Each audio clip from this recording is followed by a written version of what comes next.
අපි සියලු දෙනාටම මේ දේශනා ධර්මය අතරතුරදීම පංච නීවරණ ධර්මයන් යටපත්ව මේ උතුම් වූ ධර්මය සුවසේම අවබෝධ වේවා කියන ප්‍රාර්ථනාවන් හිත තුළ ඇති කරගෙන පින්වතුනි සියලු දෙනාම ධර්ම ශ්‍රවණය කරමු.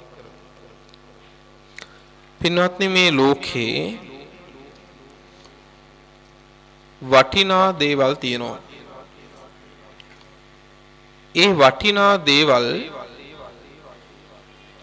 කොච්චරක් විතර තියෙනවද කියලා බැලුවොත් එහෙම හැම තැනකම වටින දේවල් තියෙන්නේ බොහෝම ටිකයි. වටින දේවල් බොහොම ටිකයි තියෙන්නේ. වටින දේවල් දුර්ලභයි. ඒ වගේම තමයි පින්වත්නි ටිකක් තියෙන හැමදේම බලන්න ඒවා මිල කරන්න බැරි තරම් වටිනවා. වටිනා දේ දුර්ලභයි, දුර්ලභ දේ වටිනාකමින් ඉහළයි. දැන් බලන්නකෝ මැණික් කියලා જાතියක් තියෙනවනේ. වටිනවද නැද්ද? වටිනවා. යම් කාලෙක මේ පාරවල් වල තාර දාන්න මෙටල් ගොඩ ගහනවා වගේ මැණික් ගොඩ ගහලා තිබුණොත් මොකක් වෙයිද? හරි ෂෝක් නේ කියලා හිතනවා ඇති. හැබැයි එදාට මොකක් වෙයිද? එදාට මැණික් වල වටිනාකම නැති වෙලා යනවා. අපේ ශරීරයේ වුණත් බලන්නකො පින්වත්නි. අපේ ශරීරයේ වුණත් කෙස් කොච්චර තිබ්බත් ඇස් කීයද තියෙන්නේ? ඇස් වටිනවා වුණාට ඇස් කීයද තියෙන්නේ? තියෙන්නේ දෙකයි. කෙස් නොවටිනවා වුණාට කෙස් කොච්චර තියෙනවද? ඔය හොදි වලට හිටන් දාන්නේ. ඒ තරම් තියෙනවද? පින්වත්නි ලෝකේ දුර්ලභ දේවල් හරි වටිනවා වගේම වටින දේවල් තියෙන්නේ බොහොම ටිකයි. මෙන්න මේ වගේ ලෝතර සම්මා සම්බුදුරජාණන් වහන්සේ දේශනා කළා මේ ලෝකේ තියෙන දුර්ලභ දේවල් කීපයක් පිළිබඳව. දැන් මේ කාරණා ඔබ දන්නවා. හැබැයි දන්න දේ අස්සේ අපි අමතක කරන එකක් තියෙනවා. ඒ නිසා මේ වයින් ප්‍රතිඵල ලබා ගන්න අපිට බැරි වෙලා. දැන් බුදුරජාණන් වහන්සේ දේශනා කරනවා මේ වගේ දුර්ලභ දෙයක් මොකද්ද? දුර්ලභංච මනුස්සත්තං මනුෂ්‍යාත්ම භාවය දුර්ලභයි. දැන් මනුෂ්‍යාත්ම භාවයේ දුර්ලභයි කිව්වම සමහරව අපි අතින් කියනවා ඒක කොහොමද වෙන්නේ?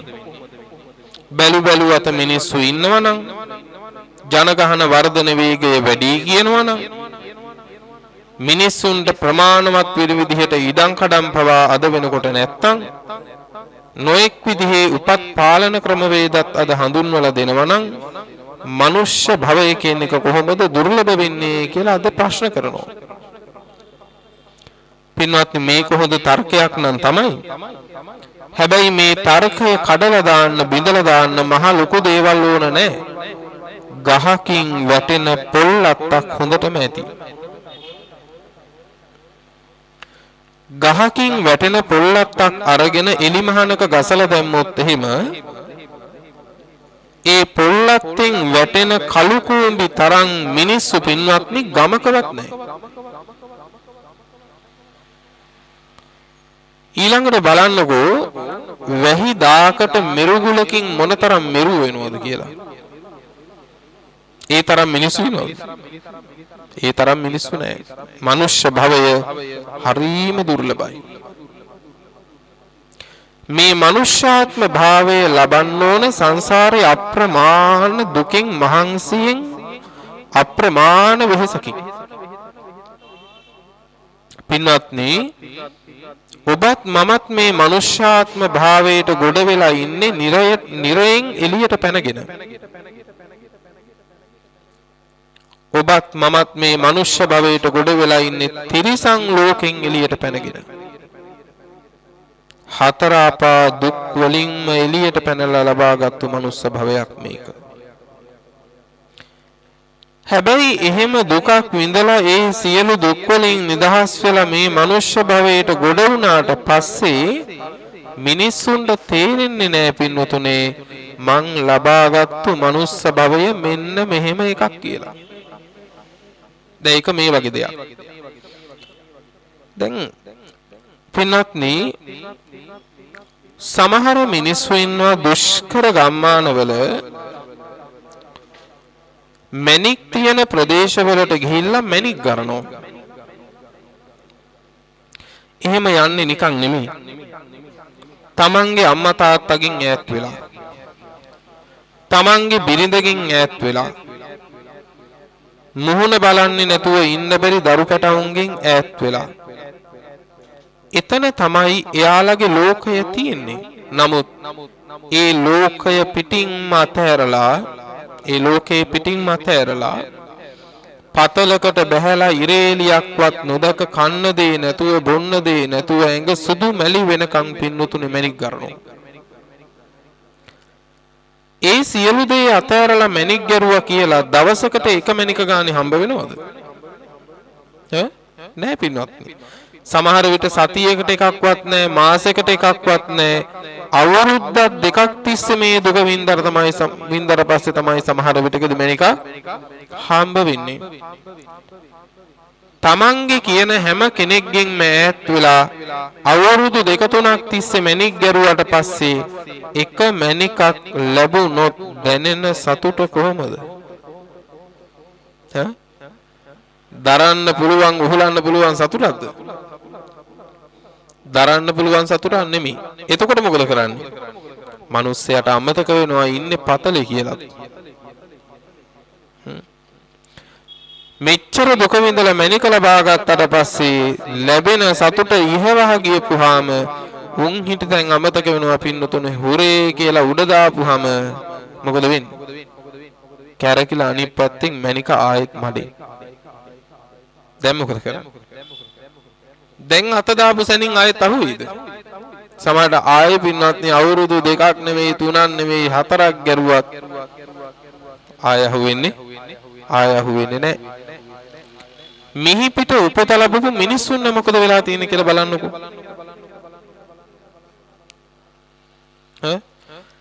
මේ සසරේ මනුෂ්‍ය භවයේ නැමැති මැණික ගරලා ලැබුණාට පස්සේ හුරේ කියලා උඩ දානවද නැද්ද? උන් හිටිතෙන් අමතක වෙලා ආයේ මොන දුකක්ද මං ඔක්කොගෙම ගැලවුණා මං ඔක්කොගෙම පැනගත්තා මට ආයි කිසි දුකක් නැහැ වේදනාවක් නැහැ කියලා උඩ දාපුවම ඊළඟ වැටිල්ල ආයෙත් හතර මහා පායි. ආයිතින් මේ මනුෂ්‍ය භවයේ පින්වත්නි කල්ප ගානක් තිස්සේ කරලවත් හොයාගන්න බෑ. කොයි හැටියේ වේවා මනුෂ්‍යාත්ම භාවයේ දුර්ලභයි. ඒ දුර්ලභ වූ මනුෂ්‍යාත්ම භාවය ඔබට ලැබුණද නැද්ද? ලැබුණද නැද්ද? ලැබුණා. සතුටුද නැද්ද?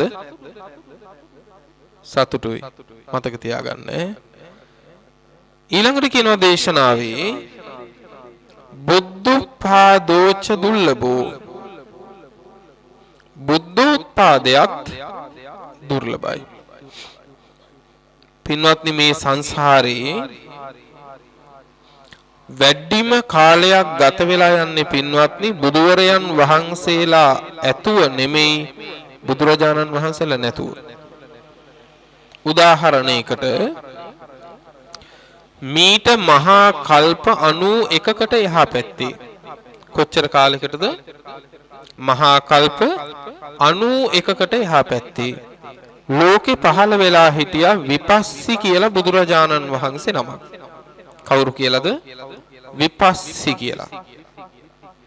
උන්වහන්සේ පිරිනිවන් පෑවට පස්සේ ඉන් පසුව මේ ලෝකේ පහළ වෙනවා එකම කල්පේ බුදුවරයන් වහන්සේලා දෙනමත් සිඛී බුදුරජාණන් වහන්සේ සහ වෙස්සභූ කියන බුදුරජාණන් වහන්සේ. පින්වත්නි හොඳ සිහිනුවණින් මේ ටික මෙනෙහි කරගන්න.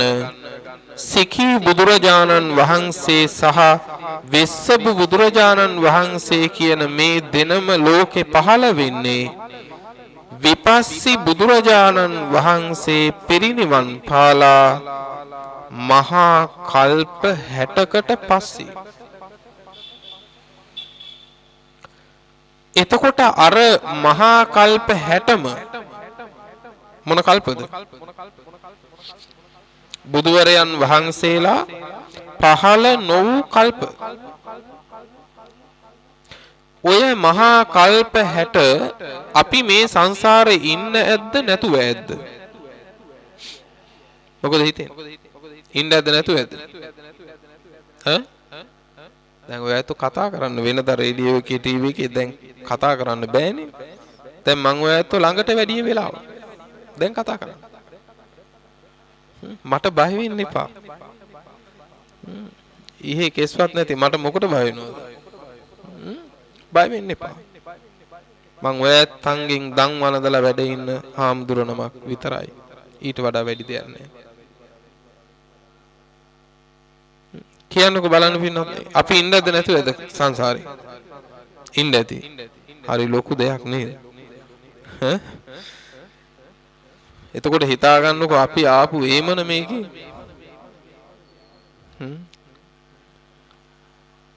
කොහේ ඉන්නේ නැද්ද? වත්තලද? නෑ.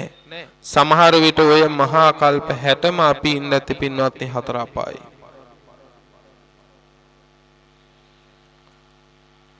ඒ සිකී බුදුරජාණන් වහන්සේ සහ වෙස්සබු බුදුරජාණන් වහන්සේ කියන දෙනම ඊට පස්සේ පිරිනිවන් පෑවා.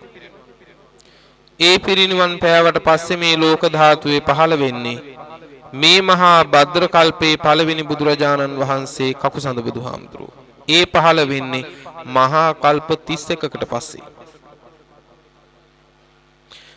බුදුවරයන් වහන්සේලා පහළ වෙන කල්ප දෙකක් අතර කාලය අඩුම තරමේ මහා කල්ප 30ක්වත් තියෙනවා. එතකොට එක විටකදී මහා කල්ප 30ක් බුදුවරයන් වහන්සේලා නැහැ. තව විටකදී මහා කල්ප 60ක් බුදුරජාණන් වහන්සේලා නැහැ. එහෙම සසරක බුදුවරයන් වහන්සේලා 5 නමක්ම පහළ වෙන කල්පයක උපදින්න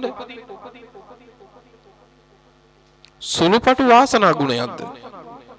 ඒ දුර්ලභ වූ බුද්ධෝත්පාදය ඔබට ලැබුණද නැද්ද පින්වත්නි?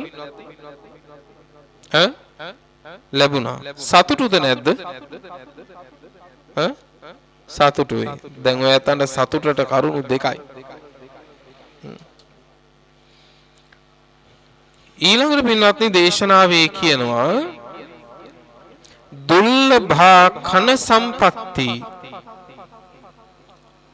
දුර්ලභයි මොකද්ද? ක්ෂණ සම්පත්තිය. මොකද්ද පින්වත්නි ක්ෂණ සම්පත්තිය කියන්නේ? දැන් සමහරු මේක විවරණය කරනවා විකල නො වූ අංගපසංග ඇති පරිපූර්ණ මනුෂ්‍ය භවය කියලා. නෑ ක්ෂණ සම්පත්තිය කියන්නේ ඒක විතරක් නෙමෙයි. ඊට වඩා මහ බරපතල දෙයක් මේ ක්ෂණ සම්පත්තිය කියන්නේ. අංගුත්තර නිකායේ අට්ඨක නිපාතයේ තියෙනවා සූත්‍රයක් අක්ඛන කියලා සූත්‍රයක්. මොකද්ද සූත්‍රයේ නම? අක්ඛන සූත්‍රය. මේ සූත්‍රයේදී බුදුරජාණන් වහන්සේ දේශනා කරනවා නිවන අරමුණු කරගෙන කුසල් දහම් වඩන්නට ඉඩක් නොලැබෙන අවස්ථා 8ක් තියෙනවා කියලා.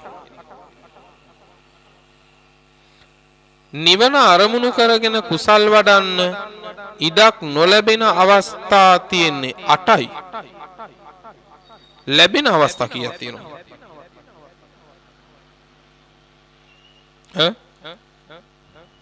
ලැබෙන අවස්ථා කීයක් තියෙනවද? හිතන විදිහට කුසල් වඩන්න ඉඩක් නොලැබෙන අවස්ථා තියෙන්නේ 8යි. ලැබෙන අවස්ථා හොඳට වටහා ගන්න පින්වතුනේ එක අවස්ථාවයි තියෙන්නේ. එකම එක අවස්ථාවයි. අපි තේරුම් ගනිමුකෝ ඉඩක් නොලැබෙන අවස්ථා ඔක්කොම දේශනා කරන්න වෙලාව නෙමෙයි මේක. අපි කීපයක් තේරුම් ගමු. එකක් තමයි බුදුරජාණන් වහන්සේ නමක් ලෝකේ පහළ වෙලා ධර්මයේ දේශනා කර කර හිටියත් අපි කර්මයක් හේතුවෙන් නිරේ වැටිලා හිටියොත් පුළුවනිද? ඔන්න ඉඩක් නොලැබී යනවා. ඊළඟට අපි තිරිසනෙක් වෙලා ඉපදිලා හිටියොත් ඒත් නොලැබී යනවා. ප්‍රේතෙක් වෙලා ඉපදිලා හිටියොත් ඒත් නොලැබී යනවා. ඊළඟට නියත මිත්‍යා දෘෂ්ටිකයෙක් වෙලා ඉපදිලා හිටියොත් ඒත් අවස්ථාව මගහැරෙනවා. ඒ අතරතුර පින්වත්නි සමහර රටවල් සමහර ප්‍රදේශ තියෙනවා දහම sannivedanaya වෙන්නේ නැහැ. දැන් මේ 2018 මේ වෙනකොටත් පින්වත්නි ලෝකේ සමහර රටවල් තියෙනවා ධර්මයක් දේශනා වෙනවා තියා ස්වාමින් වහන්සේ නමකටවත් ඒ රටට ඇතුල් වෙන්න ඉඩ දෙන්නේ නැහැ. ඇතැම් රටවල් වලට පින්වත්නි බුදුරජාණන් වහන්සේගේ රූපයක්වත් ගෙනියන්න දෙන්නේ නැහැ. දැන් එහෙම රටක ඉපදුනොත් එහෙම ධර්මයක් අවබෝධ කරගන්නට තරම් තියුණු ප්‍රඥාවක් තියෙන කෙනෙක් මොකද වෙන්නේ? ඇස් තිබුණට දැක ගන්න ආලෝකේ නැහැ. එතකොට මොකද වෙන්නේ? ප්‍රඥාව මුහු කුරා ගිහින් තිබ්බට පින්නත් ධර්මයක් අහන්න ඉඩක් ලැබෙන්නේ මෙන්න මේ වගේ සියලුම අවස්ථාවන්ගෙන් බේරිලා නිවනට සාදු කිය කුසල් වඩන්නට පුළුවන් ඉඩක් ලැබෙන මොහොතට කියනවා ක්ෂණ සම්පත්තිය කියලා. සැබවින්ම ක්ෂණ කියන එකේ තේරුම මොහොත කියන එකයි. මේක මොහොතක්. දැන් කෙනෙකුට හිතෙන්න පුළුවන් ඇයි මොහොතක් කියන්නේ? මිනිස්සුන්ට ආයුෂ තියෙනවනේ 80ක් 90ක් කියලා කෙනෙකුට හිතෙන්න පුළුවන්. ඔව් මේ මනුස්ස ලෝකේ පින්වත්නි මිනිස්සුන්ට අවුරුදු 80ක් 85ක් ආයුෂ ලැබුණම පින්වත්නි අනේ දිගාසිරි වින්දා කියලා පිස්සු වැටෙනවා. මහා ලොකු දීර්ඝායුෂයක් කියලා හිතාගෙන ඉන්නේ මේ අවුරුදු 80. එහෙම හිතාගෙන ඉන්නේ මේ සසරේ අනෙක් සත්ව යෝනීන්ගේ తত্ত্বය දන්නේ නැති නිසා. දැන් බලන්න මේ මනුෂ්‍ය ලෝකෙට ඉහළින් තියෙන දිව්‍ය ලෝකය චාතුරු මහා රාජිකය. චාතුරු මහා රාජික දෙවියන්ට මනුස්ස ලෝකෙන් අවුරුදු 50ක් එක දවසයි. මනුස්ස ලෝකෙන් අවුරුදු 50ක් චාතුරු මහා රාජික දෙවියන්ට එක දවසයි. එතකොට අපි අවුරුදු 100ක් ජීවත් වෙලා දිගාසිරි වින්දා කියලා කෑ ගැහුවත් පින්වත්නි චාතුරු මහා රාජික දෙවියන්ට දවස් දෙකයි.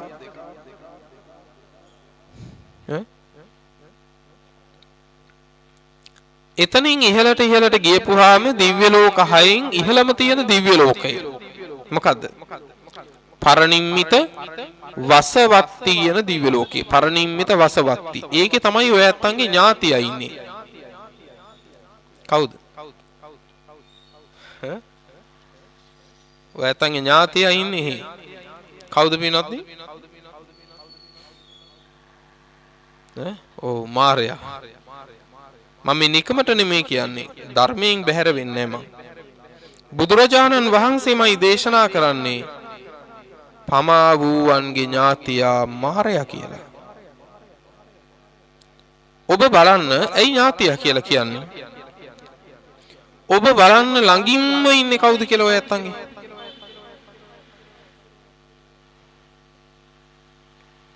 ඔය ඇත්තන්ගේ ළඟින්ම ඉන්නේ කවුද? කොහෙ ගියත් කොතන හිටියත් මොනවා කළත් ළඟින්ම ඉන්නේ කවුද?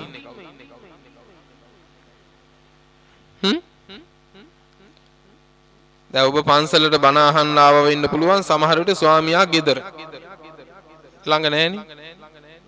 වැඩට යනකොට බිරිඳ ගෙදර ස්වාමියා වැඩට යනවා. එතකොටත් ළඟ නැහෙනේ. හැබැයි මේ කොහෙ ගියත් මොනවා කළත් ඔබ ළඟින්ම ඉන්න කෙනා තමයි ඥාතියා. කවුද? මාරයා නෙවෙයිද? දැන් බලන්නකො ළඟ නැද්ද කියලා. තට්ටු කරේ නැත්තම් හොඳයි. නේද? ළඟම ඉන්න කෙනා ඥාතියා. ඉතින් මාරයා නෙවෙයිද? කඩේට ගියත්, ගෙදර හිටියත්, බාත්රූම් එකට ගියත්, පාරට ගියත්, පන්සලට ගියත් නේද? පමා වූවන්ගේ ඥාතිය මාරයා. ඔය පරිනිම්මිත වසවත්ති කියන දිව්‍ය ලෝකයේ ආයුෂ කොච්චරද? මනුෂ්‍ය ලෝකයේ අවුරුදු වලින් 921 කෝටි 60 ලක්ෂයකට ආයුෂ තියෙනවා.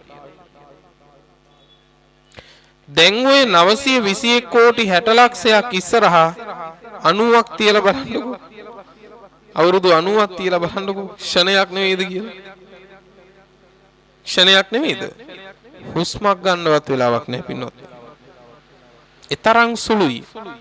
කොහොම වුණත් ඒ එකම වූ ක්ෂණ සම්පත්තිය ඔබට ලැබුණද නැද්ද? ලැබුණද නැද්ද? හාමුදුරන්ට ඔළුව වනන්නේ ලැබුණද නැද්ද? ලැබුණා. සතුටුද නැද්ද?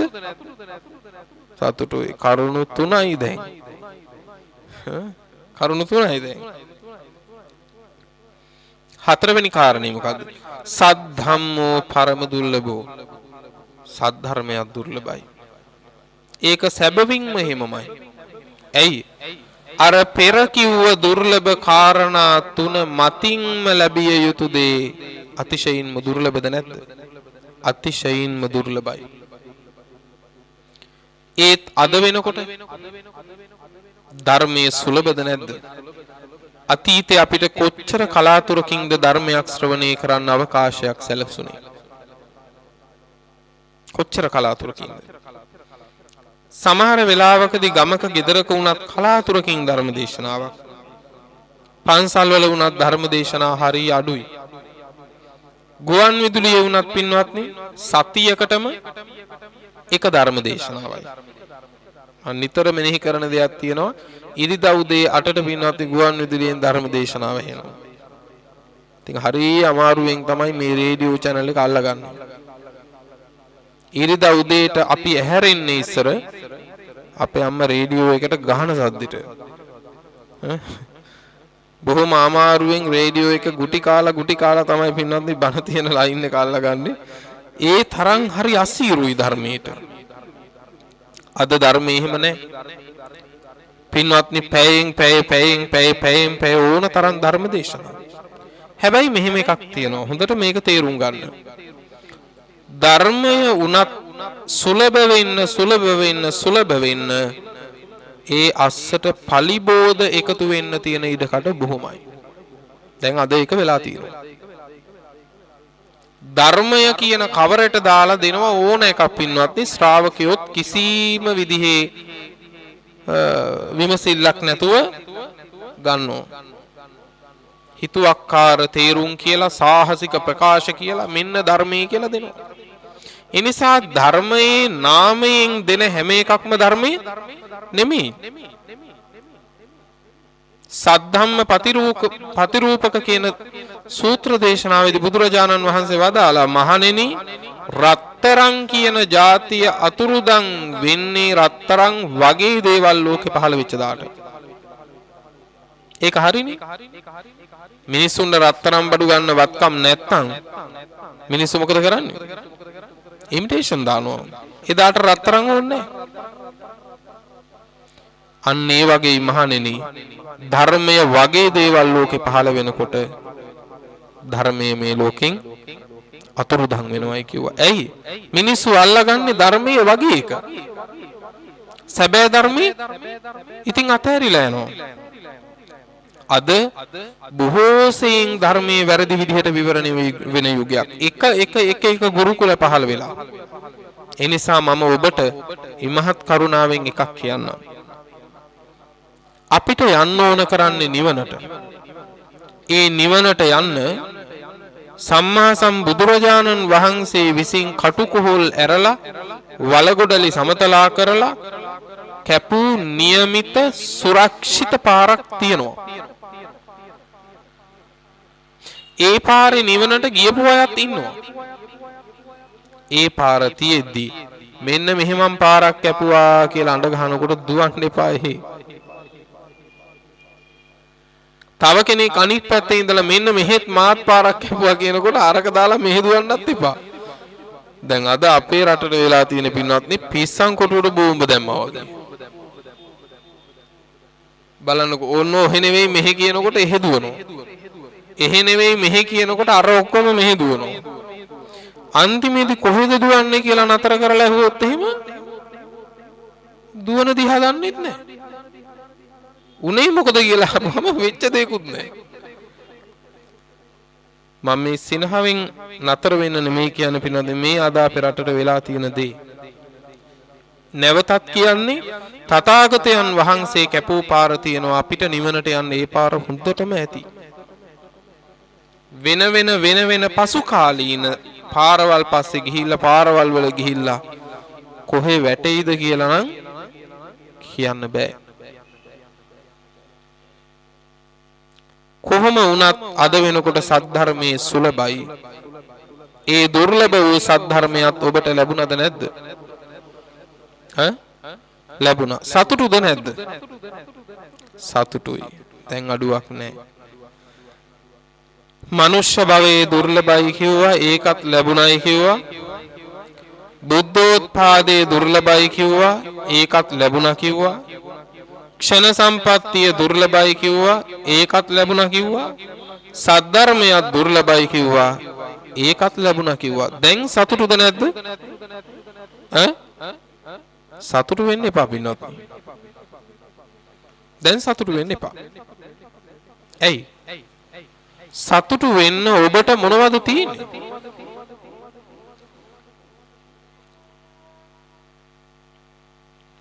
සතුටු වෙන්න මොනවද තියෙන්නේ ඔබට?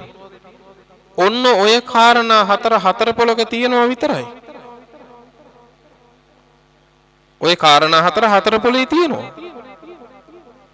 අපිට සතුටු වෙන්න පුළුවන් අද නෙමෙයි. ඔබ අහලා බලන්න ඔබෙන් සදහැවතුනේ ඔය දුර්ලභ කාරණා හතර බුදුරජාණන් වහන්සේගේ බුදු මුවින්ම මේ කාරණා දුර්ලභයි කියලා දේශනා කළා නම් ඔය දුර්ලභ කාරණා ටික ඔබට ලැබිලා ඔබේ ජීවිතේ දැන් කොච්චර ගෙවිලා ගිහිල්ලාද කියලා බලන්න. මේ කාරණා ටික ලබාගෙනත් ඔය ඇත්තෝ දැන් ජීවිතේ කොච්චර කාලයක් ගෙවිලා ගිහිල්ලාද කියලා බලන්න. ඔබ ඔබේ ඇතුළාන්තෙන් හදවතට එකඟව අහලා බලන්න. ඔය දුර්ලභ කාරණා හතරම ලැබිලත් මේ වෙනකොට මම මොනවද මේ වයින් කරගෙන තියෙන්නේ කියලා.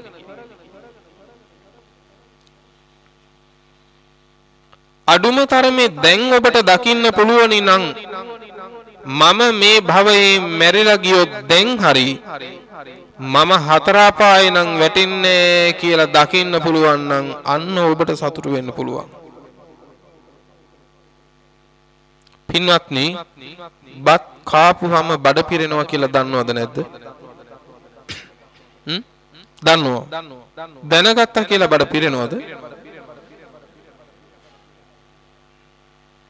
පිරෙනවද? නැහැ. එහෙනම් කන්න ඕනේ. ඉතින් ඔබ බලන්න අමාරුවෙන් කුඹර වපුරගෙන අස්වනු නෙලාගෙන බතත් උයාගෙන දැන් ඒ තාම බඩගින්න කියලා හිතෙන්නේ නැද්ද?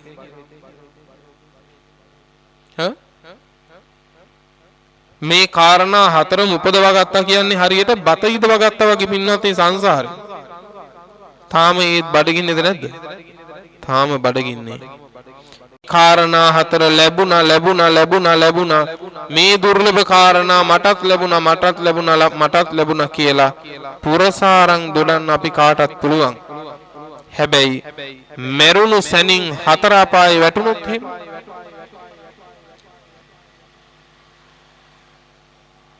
එහෙනම් ඊට පින්නත් මේ ටික ලැබුණා කියලා වෙනසකුත් නැහැ නොලැබුණා කියලා වෙනසකුත් නැහෙනි. ඒ නිසා මම ඔබට කරුණාවෙන් සිහිපත් කරන්නේ පින්වත්නි මේ දුර්ලභ කාරණාවන් ලැබිච්ච වෙලාවේදී තමන් පිහිටක් හදාගන්න. ඔබ ඔබේ ජීවිතයේ කාගෙන් හරි පිහිටක් බලාපොරොත්තු වෙනවද නැද්ද? කාගෙන්ද බලාපොරොත්තු වෙනවද නැද්ද? බලාපොරොත්තු වෙනවා. කාගෙන්ද? අමාරුම අඩියට ගියපුවාම දෙයියන්ගෙන් බලාපොරොත්තු වෙනවා. එතනින් මෙහා පැත්තේ කාගෙන්ද? කාගෙන්ද පිහිට බලාපොරොත්තු වෙන්නේ කියන්නකෝ බලන්න.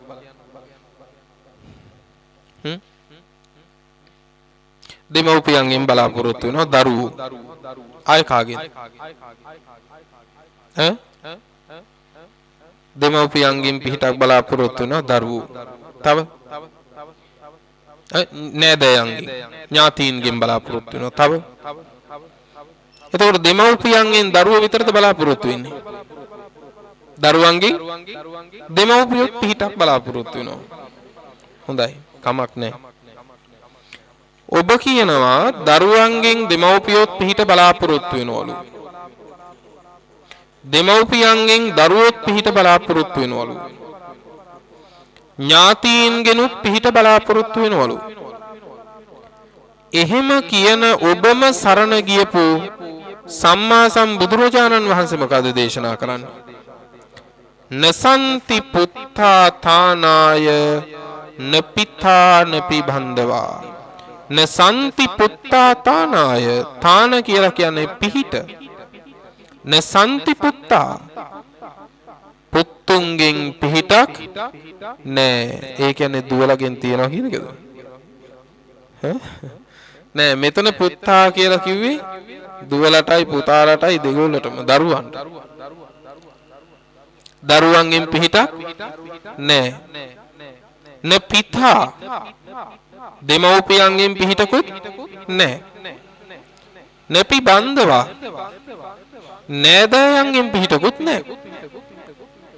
ආපහු මතක් කරන්න. මේ බණ අහන ඔබ කියනවා දෙමව්පියන්ගෙන් පිහිටක් බලාපොරොත්තු වෙනවලු. දරුවන්ගෙන් පිහිටක් බලාපොරොත්තු වෙනවලු. ඥාතීන්ගෙන් පිහිටක් බලාපොරොත්තු වෙනවලු. එතකොට මේ ධර්මයක් දේශනා කළ අපි සරණ ගිය බුදුරජාණන් වහන්සේ දේශනා කරනවා දෙමව්පියන්ගෙන් පිහිටක් නැල්ලු. දරුවන්ගෙන් පිහිටක් නැල්ලු. ඥාතීන්ගෙන් පිහිටක් නැල්ලු. පින්වත්නි බුදුරජාණන් වහන්සේට වැරදුනවද? බුදුරජාණන් වහන්සේට වැරදුනවද?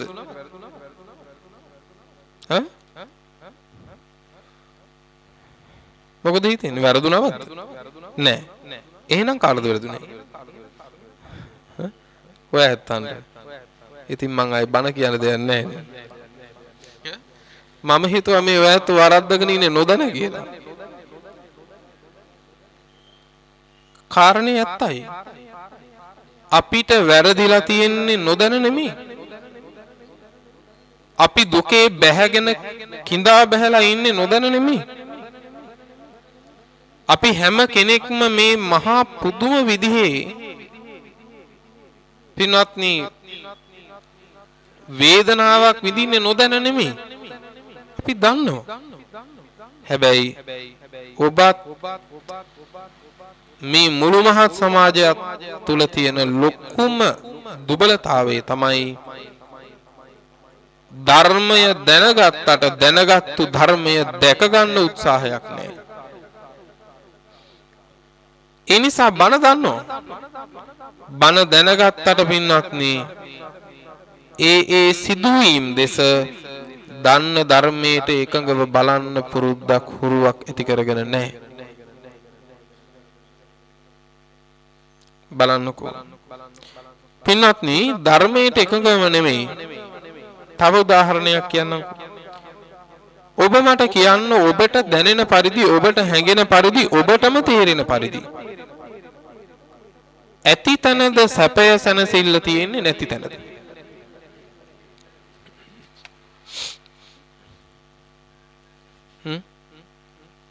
ඇති තැනද සැනසෙල්ල තියෙන්නේ නැති තැනද සැනසෙල්ල තියෙන්නේ?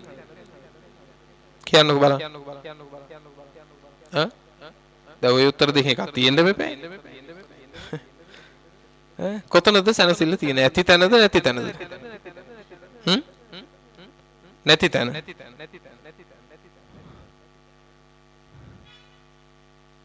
පින්වත්නි බුදුරජාණන් වහන්සේ වදාළ පරිදි නම් ඇති තැන නැති සැපයක් නැති තැන තියෙනවා. ඒත් ඉතින් ඔයත් අතාරින්නේ නැහැ. නැති තැන සැපයි කියලා දන්නවා නම් ඉතින් ඒ සැපේට ඇත්ත කැමති නැද්ද?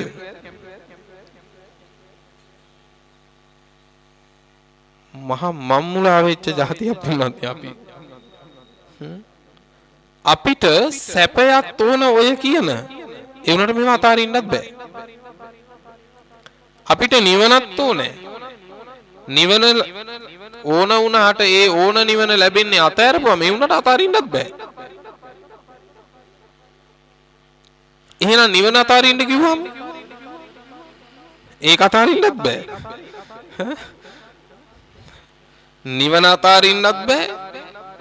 නිවන වෙනුවෙන් ලෝක සම්මුතිය අතාරින්නත් බෑ. දැන් අපිට ක්‍රමයක් හොයාගන්න වෙනවා පින්වත්නි කොහොම හරි.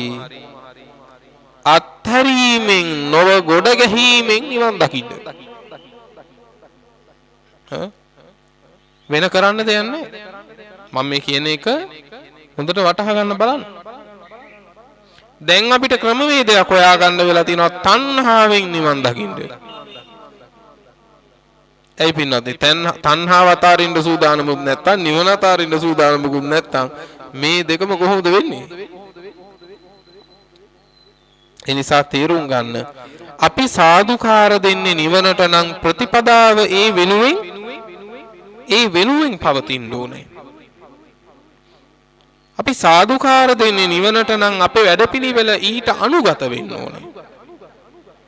එහෙම වුණොත් තමයි ප්‍රතිඵලදායක. දැන් බලන්න බුදුරජාණන් වහන්සේ දේශනා කරනවා පින්වත්නි දරුවන්ගෙන් පිහිටකුත් නැහැ, දෙමව්පියන්ගෙන් පිහිටකුත් නැහැ, ඥාතීන්ගෙන් පිහිටකුත් නැහැ. කාටද නැත්තේ? කාටද පිහිටක් නැත්තේ? අන්ත කේනාදි පන්නස්ස නත්ති ඥාති සුතානතා. ජීවිතයේ කෙලවරට පැමිණි කෙනාට, ඒ කියන්නේ මරණාසන්න කෙනාට දෙමව්පියන්ගෙන් පිහිටකුත් නැහැ, දරුවන්ගෙන් පිහිටකුත් නැහැ, ඥාතීන්ගෙන් පිහිටකුත් නැහැ. අම්මා තාත්තා ඥාතීන් පිහිට වෙයි මේ ජීවිතයේ සුළුතරයක් නම්. වැටෙනකොට අත දේවි, බඩගින්නට කිරි ටික දේවි, උයලා පිහලා කන්න දේවි, ඔය හැම පිහිටක්ම මැරෙනකම් විතරයි. හැබැයි මැරෙනකම් අපි අවුරුදු 100ක් ජීවත් වුණත් එතන අවුරුදු 100යි. මරණින් මත්තේ මේක කෙලවර නොවුනොත් එහෙම මේක අවුරුදු 100න් කෙලවර වෙන්නේ නැහැ.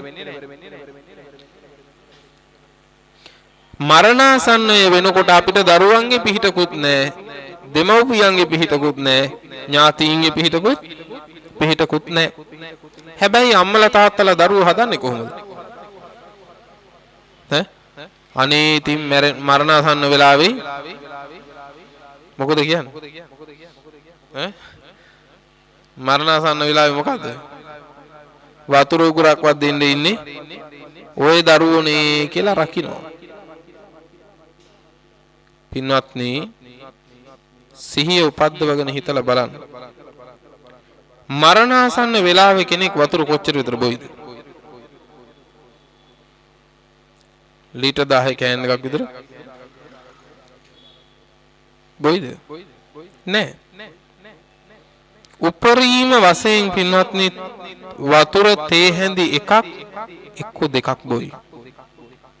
සමහර විට ඊට ඉඩ කඩ ලැබෙන්නේ නැහැ. තොලපට විතරක් තෙමන්න කියනවා. පින්වත්නි මේ තේ හැඳි දෙකක වතුර උගුරු දෙක මෙහි ඉඳන් ගැට ගහගෙන නැද්ද කියලා බලන්නකෝ. මෙතන ඉඳලම මේ මරණාසන්නිති බොන්න තියෙන වතුර උගුරු දෙකක් ගැට ගහගෙන නැද්ද? නැවත කියනවා මේ කියන එකක්වත් සරලව ගන්න එපා. මේ එකක්වත් සරලව ගන්න එපා. මේ හැම එකක්ම පින්වත්නි කෙලෙස්. පින්වත්නි මරණාසන්න වෙලාවේ මේ ලෝකේ තමන්ගේ මරණය ඉතුරු වෙන්නේ නැහැ මොකක්වත්. හැබැයි මොකුත් ඉතුරු නැතුව හැමදේම අතෑරෙන තැනත් වතුර උගුරු දෙකක් බලාපොරොත්තු වෙමින් ඉන්නවා. බලන්න එතන ඒ කාර්යය අල්ලාගත්තේ නැද්ද? ඒ කාර්යය අල්ලාගත්තා ඔන්න බලන්න. අන්තිම තැනදී අල්ලාගත්තු දේ. අන්තිම වතුර උගුරු දෙකත් අපේක්ෂාවෙන්. මෙහෙම අපේක්ෂා මරණාසන්නෙත් තියාගත්තු කෙනෙකුට කොහෙද සැනසෙල්ලක්? ඒතම් භයම් මරණේ පෙක්කමානෝ ලෝකා මිසං පජහේ සම්තිපෙක්කෝ. බුදුරජාණන් වහන්සේ වදාළේ මරණ බය දැනගෙන නිවන අපේක්ෂාවෙන් ආමිසය බලාපොරොත්තු අතාරින්න කියලා. මරණ බය දැනගත්තු කෙනා නිවන අරමුණු කරගෙන මොකද්ද කරන්න කිව්වේ? මේ ලෝකේ තියෙන අපේක්ෂා අතහැර ගන්න කිව්වා. නිවනට සාදුකාර දෙන අය මරණ බය ඉස්සරහට තියාගෙන මොකද්ද කරන්නේ? අර ආමිසය, අර ලෝකය, අර වතුර උගුරු දෙකට ආයෙත් අල්ල ගන්නවා. නිවන නෙමෙයි. කවුරුවත් කියන්නේ නැනේ පින්වත්නි අනේ මට අවසාන මොහොතේදී පිරිත් ටිකක් හරි දාලා දෙන්න ඉන්න ওই දරුවෙක් කියලා. අනේ මම මරණාසන්න වෙලාවේ බණ ටිකක් හරි හාමුදුරු නමක් වැඩම කරවලා මට කියවන්න ඉන්න ওই කොල්ලෝනේ කියලා කියනවද? නෑ. අල්ලාගත්තේ ලෝකෝත්තර තැන නෙමෙයි, අල්ලාගත්තේ ආපහු වාරයක් මේ මාරයාගේ මිඩම. දැන් ඒ වතුර උගුරු දෙක බිව්වොත් මොකක් වෙයිද අපිට? මැරෙන්නේ නැතුව ඉඳීද? දැන් මේ වතුර තේ හැඳි දෙකෙන් මරණාසන්නේ මැරෙන්නේ නැතුව ඉඳීද? නෑ, ඒක වෙන්නේත් නෑ. ආයුෂ දීර්ඝ වෙයිද පින්වත්නි අවුරුදු 10ක්වත්? ඒක වෙන්නේත් නෑ. ආපස්සට ඒද අවුරුදු 50ට විතර? ඒක වෙන්නේත් නෑ.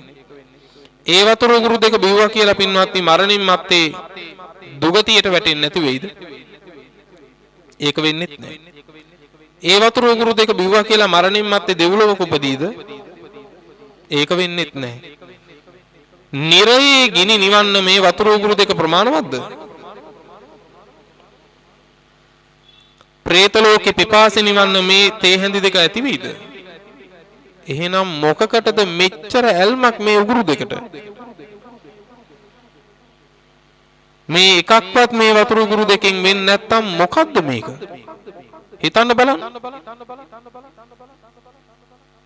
අන් කවරක්වත් නෙවෙයි මේ කාම ලෝකේ පින්වත්නි මත් වෙලා උමතු වෙලා වියරු වැටිලා ඉන්නේ. ඒ වියරුව තමයි ඔය. අවසාන තැනවත් අතාරින්නේ නැහැ. මේක ඔබට අනතුරක් පින්නතුනේ. මේක අනතුරක්. වටු කුරුල්ලෙක් අල්ලගෙන රෙදි මහන නූල් පොටකින් කුරුල්ලව ගැට ගැහුවොත් මේක වටු කුරුල්ලට ලොකු බැඳීමක්ද නැද්ද? ලොකු බැඳීමක්. ඔය ඇත්තන්ට වෙලා තින්නෙත් ඒක.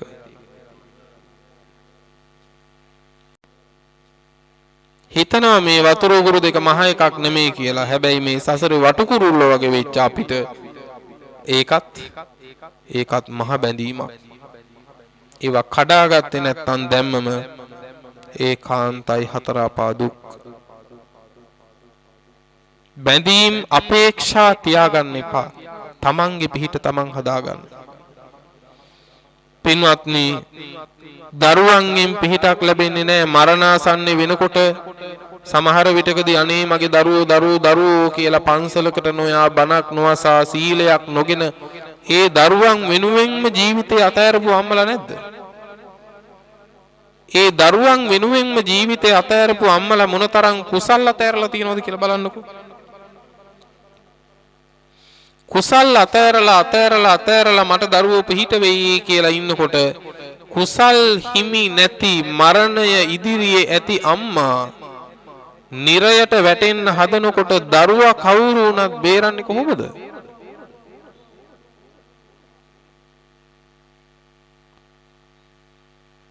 තමන්ගේ කුසින් වැදූ ලේන් හැදූ දරුවෝ නිරයට වැටෙන්න හදනකොට අකුසලයෙන් දුවවිල්ලක්වත් මගේ දරුවන්ට වදින්න දෙන්නේ නැහැ කියලා තාත්තලා අම්මලා හිටියත් අම්මලා මොනව කරන්නද? කරන්න දෙයක් තියනවද? කිසිම දෙයක් කරන්න නැහැ. ඒක නිසයි මෙතන වදාලේ මරණාසන්න කෙනාට ඔය කාගෙන්වත් පිහිටක් නැහැ. මරණාසන්නයට පෙර පින්වත්නි තමන්ගේ පිහිට තමන් විසින්ම හදාගන්න. ඔබට ඔබේ හිත විශ්වාසද නැද්ද?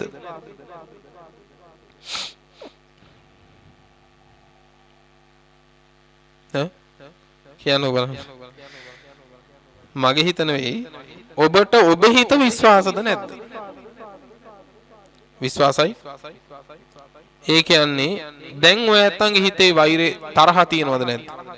මේ දැන් නෑ. ඒ කියන්නේ ඇති වෙන්නේම නැද්ද? ඈ? ඒ කියන්නේ කවදාවත් ඇති වෙන්නේත් නැද්ද? ඇති වෙනවා. එතකොට විශ්වාස මොකද්ද? ඈ? කොහොමද විශ්වාසය කියන්නේ? දැන් නැති තරහක් පස්සේ ඇති වෙන්න පුළුවන් නම් කොහොමද විශ්වාස කරන්නේ? පන්දනං චපලං චිත්තං දුරක්ඛං දුන්නිවාරයං. මේ හිත පන්දනං සැලෙනවා දියෙන් ගොඩ දාපු මාළුවෙක් වගේ. චපලං ඔන්න හිතේ තවත් ස්වභාවයක් මොකද්ද? චපලයි. දුරක්ඛං රකින්න අමාරුයි. ඔබට ඔබේ හිතවත් විශ්වාස නැත්තම් පින්වතුනේ වෙන හිතක් තියෙන කෙනෙක්ගෙන් මැරෙන වෙලාවේ කොහොමද බලාපොරොත්තු වෙන්නේ පිහිටක්?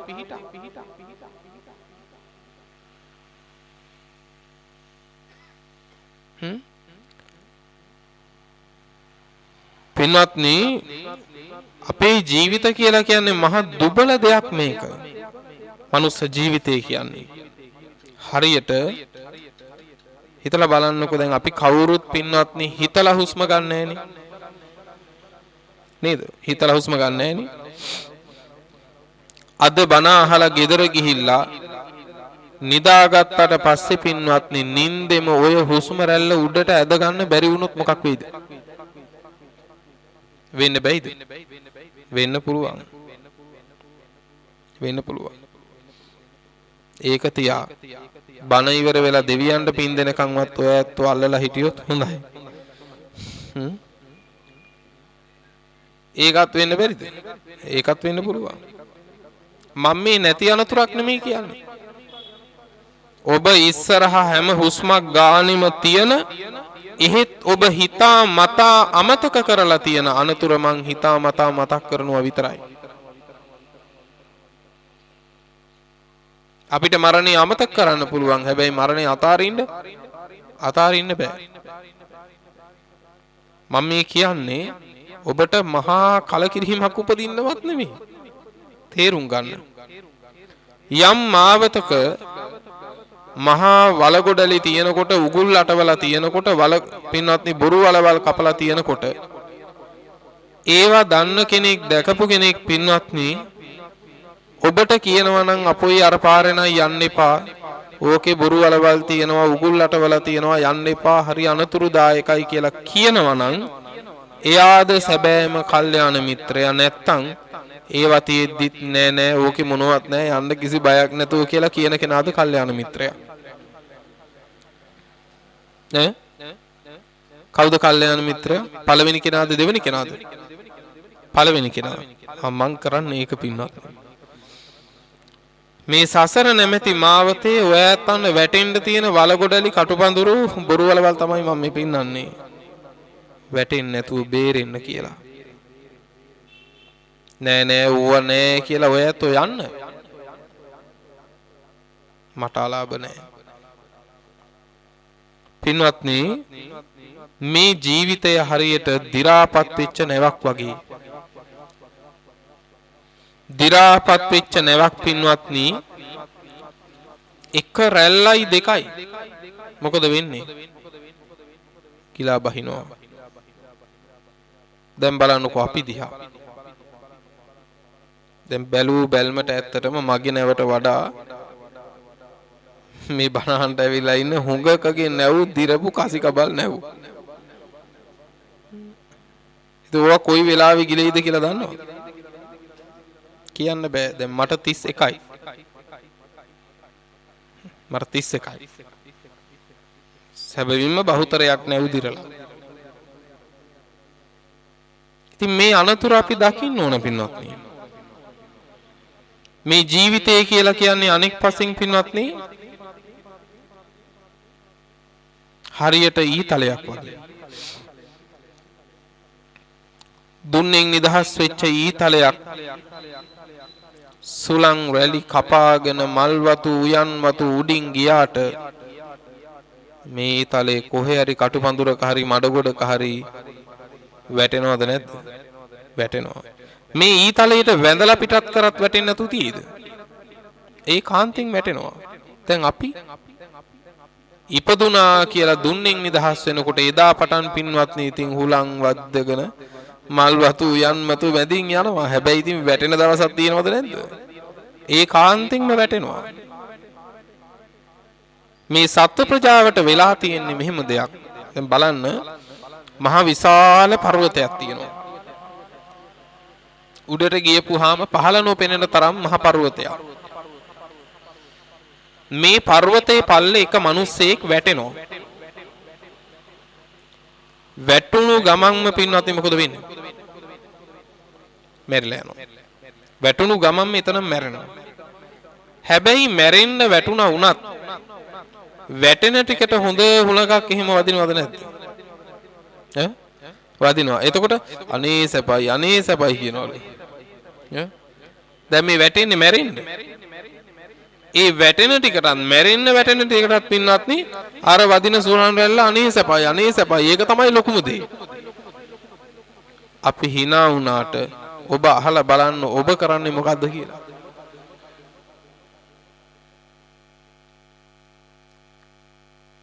අපි මේ හැමෝම වැටෙන්නේ මැරෙන්න වැටෙන වැටිලා නෙමෙයිද? හැබැයි ඉතින් මේ අතරතුර හොඳට කෑමක් රසට හම්බ වෙනකොට අනේ සපයි. පුංචි ආස්වාද දෙයක් තියෙනකොට අනේ සපයි කියනවා. මෙහි අම්මලා මැරෙනවා, මෙහි තාත්තලා මැරෙනවා, මෙහි දරුවෝ මැරෙනවා, ඥාතියෝ මැරෙනවා. මෙහි තමනුත් වැටෙන්නේ තමනුත් මැරිලා යන්න. හැබැයි මැරෙන්න වැටෙන ගමනේදී උනත් පින්වත්නි පුංචි සැප මහා ලොකු දේවල් හැටියට අරගෙන උද්දාම වෙනවද නැද්ද? උද්දාම වෙනවා. මොන තරම් කුසල් වලින් පිරීලාද? අද රාත්‍රියේ පින්වත්නි ඔය ඇත්තන්ට ඔය හුස්ම රැල්ල උඩට ඇද ගන්න බැරි වුණොත් මතක තියාගන්න. අර ඉස්සෙල්ලා දුර්ලභයි කිව්ව කාරණා හතරම අතෑරෙනවා ඔය එක හුස්ම රැල්ලෙන්. මහ ලොකු දේවල් නෙමෙයි. ඉඩකඩම්, ගේ දොර, යාන වාහන, කඳු පර්වත නෙමෙයි. තමන්ගේ නාස්පුඩුවෙන් ඇතුළට ඇතුල් වෙන හුලං රැල්ල. ඕක ඇද ගන්න බැරි වුණොත් බුද්ධෝත්පාදයට අතෑරෙනවා. මනුෂ්‍යාත්ම භාවයට අතෑරෙනවා. ක්ෂණ සම්පත්තියට අතෑරෙනවා. සද්ධර්මයට අතෑරෙනවා. වෙන්නේ නැද්ද? ඒ කාන්තින්ම වෙනවා. හුස්ම ඇද ගන්න බැරි වුණොත්.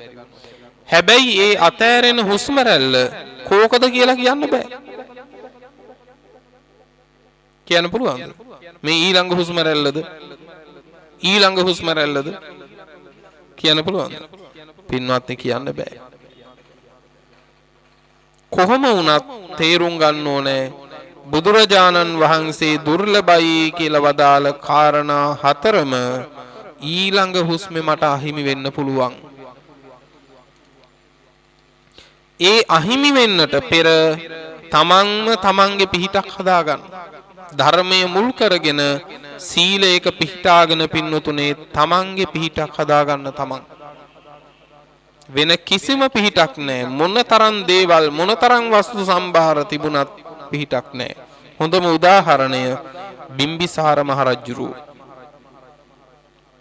බිම්බිසාර මහරජුරුවන්ට හතුරා වුණේ කවුද පින්වත්නි?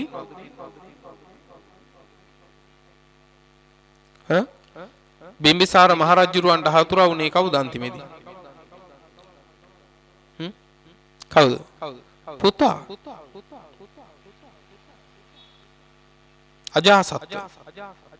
මේ ලෝකේ උපදින්නට මව්දේවියගේ කුසේ ඉන්න කාලේ උපන්න දොළදුකක් මොකද්ද? පිය මහ රජුරුවන්ගේ උරහිස බලලා ලේ බොන්න ඕන කියලා.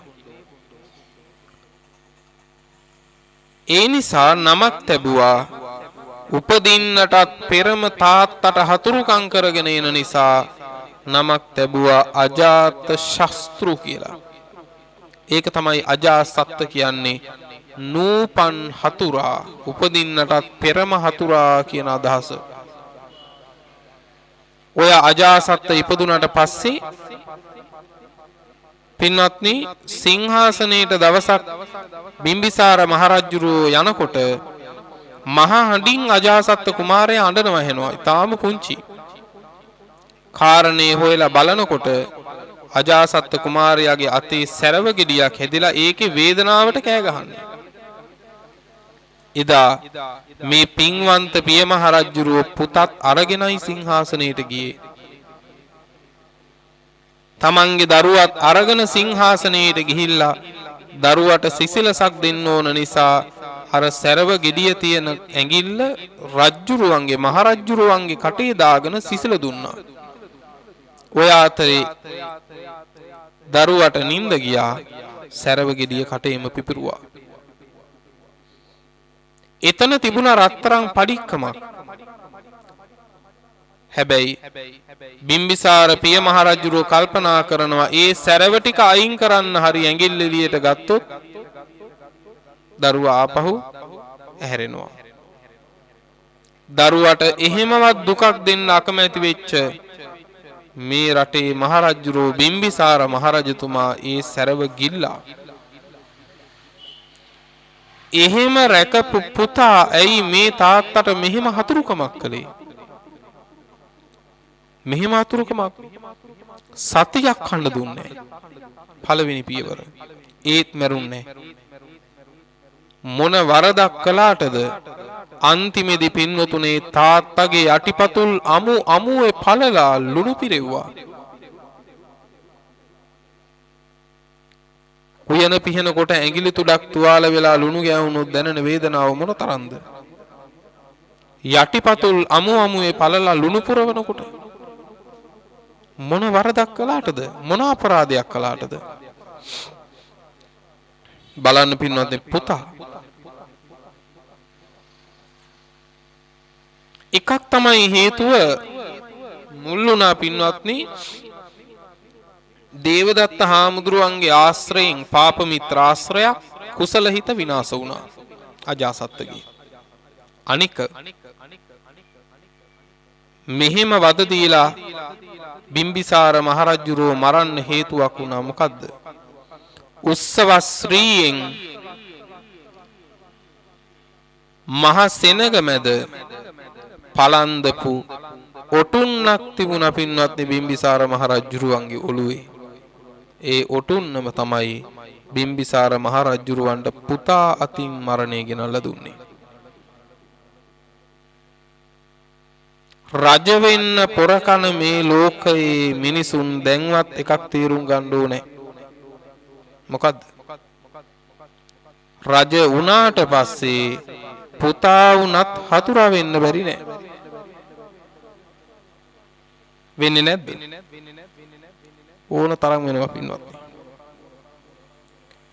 දැන් බලන්නකෝ අජාසත් තමයි පින්වත්නි හතුරා වුණේ. චතුරංගනී සේනාවක් බිම්බිසාර රජුරවන්ට හිටියා. හැබැයි හතුරුකම පිට කෙනෙක් කළා නම් චතුරංගනී සේනාවෙන් රැකවෙන්න තිබුණා. ඒ හතුරුකම කළේ පුතා වෙනකොට චතුරංගනී සේනාවෙන් මොන පිහිටක්ද?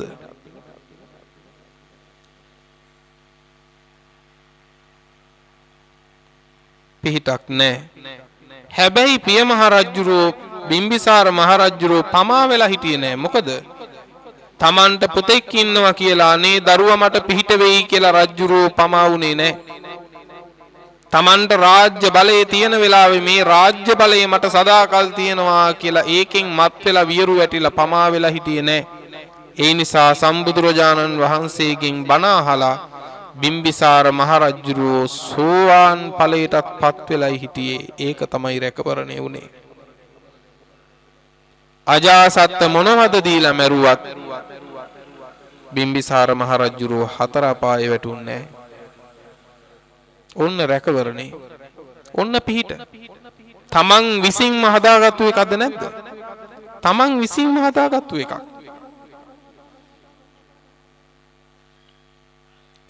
පස්සේ නදි කොසල් මහරජුරෝ බිම්බිසාර මහරජුරවන්ටත් වඩා ප්‍රතාපවත් තේජාන්විත රජ කෙනෙක්. එයාගේ චතුරංගනී සේනාවෙන් යටත් කරන්න බැරි රාජධානියක් නැහැ කියලායි කිව්වේ. එහෙම බලපුලුවන්කාරයෙක් වෙච්ච කොසල් මහ රජුරුව මැරුණේ කොහෙද? අම්බලමක. රජ මැදුරවර හිටපු මුළු මහත් මගධයේ අධිපතියා මැරුණේ අම්බලමක. තමන්ගේම රාජධානියේ ඇතුල් නුවරටවත් ඇතුළු වෙන්න ඉඩක් නොලබා වැස්සෙන් පින්නෙන් බේරෙන්නවත් ක්‍රමයක් නැතුව අම්බලමක තමයි පසේනදි කොසල් මහ රජුරුව මැරිලා ගියේ. කොසල් මහ රජුරුවන්ට මේ හතුරුකම කළේ කවුද? ඇතුල් නුවරටවත් ඇතුළු වෙන්න ඉඩ නොතබා කවුද ඒ හතුරුකම කළේ? විඩූඩබ. විඩූඩබ කියන්නේ කවුද?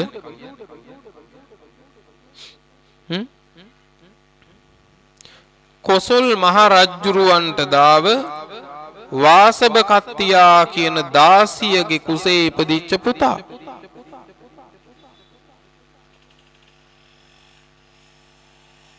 ඔන්න පින්වත්නි පුතු පිහිට වුණා නේද? ලංකාවේ ධාතුසේන මහ රජුරවන්ටත් පිහිට වුණා නේද? මම මේ කියන්නේ ඔය ඇත්තන්ගේ දරුවොත් ඥාතියොත් දෙමව්පියොත් එහෙමමයි කියලා නෙමෙයි. හැබැයි එහෙමම නෙමෙයි කියලා ඔය ඇත්තන් කියන්න පුළුවන්ද? එහෙම කියන්නත් බෑ. එහෙනම් ඔය දෙපැත්තටම සහතිකයක් නැත්තම් පින්නතුනේ හොඳම දේ තමයි ඔබ වේවා මම වේවා මැරෙනකන් අනුන්ගේ පිහිටක් බලාපොරොත්තුෙන් ඉන්නේ නැතුව පින්වත්නි තමන් විසින්ම තමන්ගේ පිහිට හදා ගන්න ඕනේ. අත්තාහි අත්තනෝ නාතෝ කෝහි නාතෝ පරෝසියා අත්තනාව සුදන්තේන නාතං ලබති දුල්ලබං. තමන්ගේ පිහිට තමන්මයි, වෙන කවුරු පිහිටක් වෙන්නද අපිට? අත්තනාව සුදන්නේන තමන්ම දමනය කර ගැනීමෙන්, තමන්වම පිහිට කර ගැනීමෙන්, තමන්වම මනාකොට පිහිටුවා ගැනීමෙන් දුර්ලභ වූ මහත් වූ පිහිටල උපදවා ගන්න පුළුවන්. ඒ තමයි අමා මහ නිවන. අමා මහ නිවන් සම්පත් සාක්ෂාත් කරන්න පුළුවන් දරුවන්ගේ පිහිටකින් නෙමෙයි, දෙමව්පියන්ගේ පිහිටකින් නෙමෙයි, ඥාතීන්ගේ පිහිටකින් නෙවෙයි, තමන්ටම පිහිට වුණොත් විතරයි. පින්නතුනේ ඒ නිසා පමා වෙන්න එපා. වේගයෙන් මේ රාත්‍රීන් ගෙවිලා යනවා. ගෙවිලා යන්නේ රාත්‍රීන් වගේ පෙනුනට සැබවින්ම ගෙවිලා යන්නේ අපේ ජීවිතය. මේ තප්පර කටුව වේගෙන් පැනගෙන යනවා. මේ පැනගෙන යන්නේ නිකන් නෙවෙයි, ඔබත් මරාගෙන මාත් මරාගෙන අතිශය වේගෙන් ජීවිතය අතෑරෙනවා. නොපමාව කුසල් වඩා ගන්න, තුනුරුවන් සරණ යන්න බොහොම සදහසිතින් සීලයක පිහිට ගන්න. මරණාසන්න වෙලාවේදී මම නම් දැන් මරුණත් හතර පායේ වැටෙන්නේ කියලා රැකවරණයක් හදාගන්න. අනුන්ගෙන් බලාපොරොත්තු ඇති කරගන්නේ නැතුව. පින්වත්නි, එහෙම වුණොත් අපි හැම කෙනෙකුටම සුවයක් සැනසෙල්ලක් තියෙනවා. මේ ධර්ම මාවත දියුණු කරන්න හැම කෙනෙක්ම තවමත් ප්‍රමාද නැහැ. මිනිසුන් දහසකට වඩා මරපු අඟුලිමාලත් පින්වත්නි සියලු කෙලෙසුන් නැසලා මහරහතන් වහන්සේ නමක් වුණානේ. ඉතින් මෙතන ඒ තරම් අපරාධකාරයෝ ඇති කියලා මං හිතන්නේ. එනිසා ඔබටත් තවමත් ධර්ම මාවත දියුණු කරන්න, ධර්ම මාර්ගයේ වඩන්න තවමත් ඉඩකඩ තියෙනවා, වාසනාව තියෙනවා. ඒ සඳහාම වීරිය කරන්න. ඉතින් ඔය ඇත්තන්ගේ පිනකටද මගේ පිනකටද මන් දන්නේ, බණ ඉවර වෙනකන් නම් ඔය ඇත්ත මැරුණේ නැහැ. හැබැයි කියන්න බෑ අද රාත්‍රිය. පමා වෙන්න එපා. මැරෙන මිනිසෙක් දැක්කම හිතන්න මේක හරියට හොරකමක් වගේ. අසල් ගෙයක සොරකම් ගිය දවසක කුහුල් සිතින් ඉන්නේ තම ගෙය රැක කියනවනේ. අහල පහල ගෙදරකට හොරු පැන්නට පස්සේ අපි ඉන්නේ කොහොමද?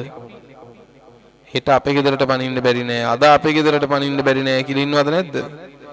අන්න එහෙම ඉන්න කියනවා. කෙනෙක් මැරුණම හිතන්න කියනවා අද නම් එයාගේ ගෙදරට මාරයා නැමැති හොරා පැන්නා.